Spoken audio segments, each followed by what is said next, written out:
গত ১০ বছর ফ্যাসিবাদ বিরোধী দৃশ্যমান কিছু করেনি জামায়াত, এমন মন্তব্য করেছেন বিএনপি মহাসচিব মির্জা ফখরুল ইসলাম আলমগীর।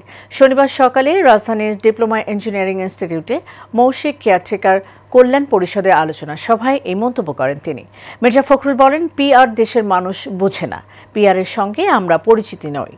গণভোটে হ্যাঁ বা না মানুষ বুঝতে পারছে না, শেষ দিন পর্যন্ত বুঝতে পারবে না। আরও জানাচ্ছেন শরীফুল ইসলাম। শনিবার সকালে রাজধানীর ডিপ্লোমা ইঞ্জিনিয়ারিং ইনস্টিটিউটে আলোচনা সভার আয়োজন করে মৌখিক কেয়ারটেকার কল্যাণ পরিষদ। সবাই যোগ দিয়ে প্রধান অতিথির বক্তব্যে বিএনপির মহাসচিব মির্জা ফখরুল ইসলাম আলমগীর বলেন, ধর্মকে ব্যবহার করে একটি দল রাজনৈতিক ফায়দা নিতে চাচ্ছে।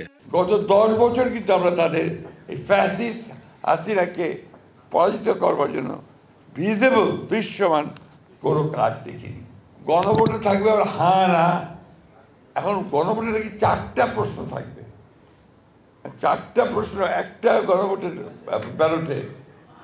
এটা মানুষ কিছু এখন পর্যন্ত বুঝতেই পারছে না, কেউ বুঝতে পারছে না, শেষ দিন পর্যন্ত বুঝতেও পারবে না। এই সময় তিনি জামায়াতকে উদ্দেশ্য করে বলেন, দাবি দাওয়া নিয়ে একটি দলের সুর ইতিমধ্যে নরম হয়েছে, তারা পুরোদমে নির্বাচনে নেমে গেছে। একটা রাজনৈতিক বল সমানে চিৎকার করছে, পিআর দিতে হবে, পিআর দিতে হবে, পিআর না হলে নির্বাচন হবে না। অনেক হুঙ্কার টুঙ্কার হয়েছে, তাই না? এখন আবার সুর নরম হয়ে গেছে।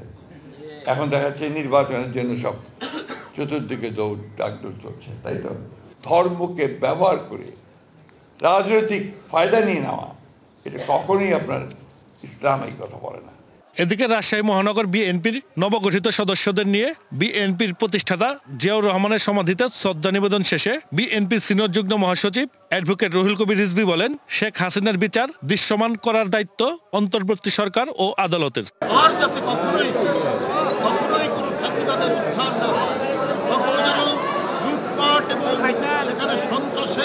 অভয়ারণ্য তৈরি না হয়, অস্থিতিশীলতা তৈরি করার অনেক প্রচেষ্টা করবে পরাজিত শক্তিরা বিভিন্নভাবে। তো সেইটাকে দমন করার দায়িত্ব তো সরকার।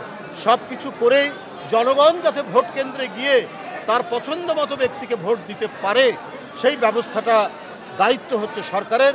সেক্ষেত্রে গণতন্ত্রকামী সমস্ত রাজনৈতিক দল সরকারকে সহযোগিতা করে। রাজুক এবং পতিত সরকারের সীমাহীন দুর্নীতির কারণে ঢাকা আজ অপরিকল্পিত নগরে পরিণত হয়েছে বলে এ সময় জানান বিএনপির এই জ্যেষ্ঠ নেতা।